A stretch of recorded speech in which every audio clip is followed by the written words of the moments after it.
Ask somebody to describe this man and you wouldn't be surprised to hear the response, the greatest fighter of all time. Let's step back to the 1940s and this is the icon that could challenge that title, the Spitfire. 70 years ago this magnificent aircraft took to the skies. Produced by Supermarine and designed by Reginald Mitchell, it was by far the most advanced of its time. Even before its entry as a fighter plane, the Spitfire had already made a name for itself. Serving through World War II and beyond, 24 marks were created, with each design improving its fighting capability. Many of the Spitfire pilots from that time are long gone, but one veteran living in Gloucester is still full of memories of how he felt flying such a powerful weapon. Happy.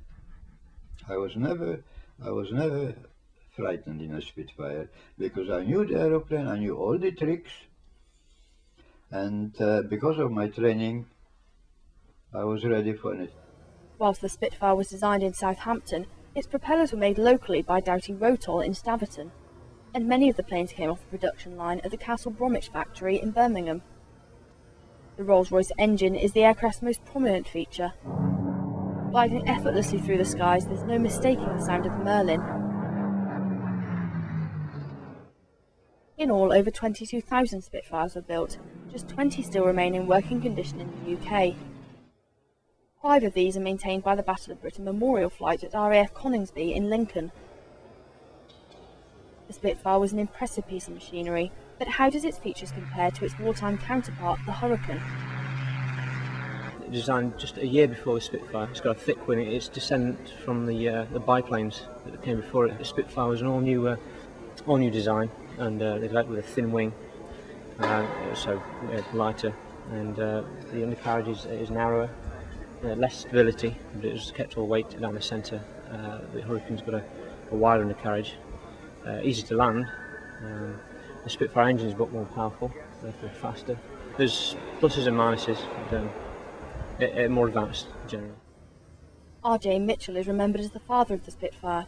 Within 3 years of joining Supermarine in 1917, he had become chief engineer. A tribute to his life is displayed at his birthplace of Stoke-on-Trent at the city's Potteries Museum. His son, now in his 80s, living near Cheltenham, has spent years campaigning for recognition of his father's work.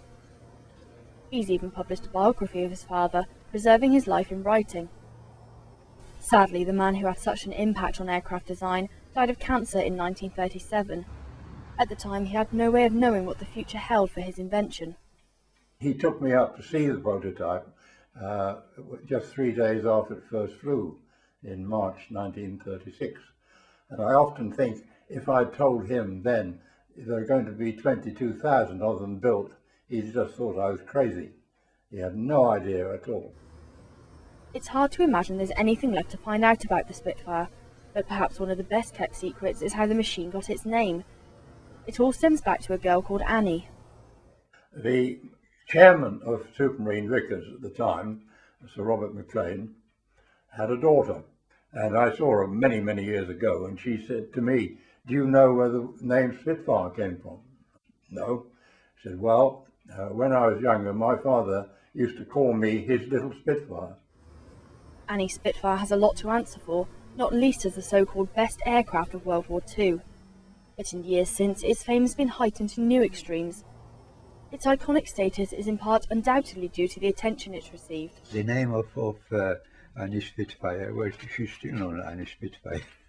The name of a guy who was full of it, well spoken, outspoken, not afraid to say what she meant, and the Spitfire was like that. And the name of Spitfire was more valid to me in winning the war in the end than the machine itself.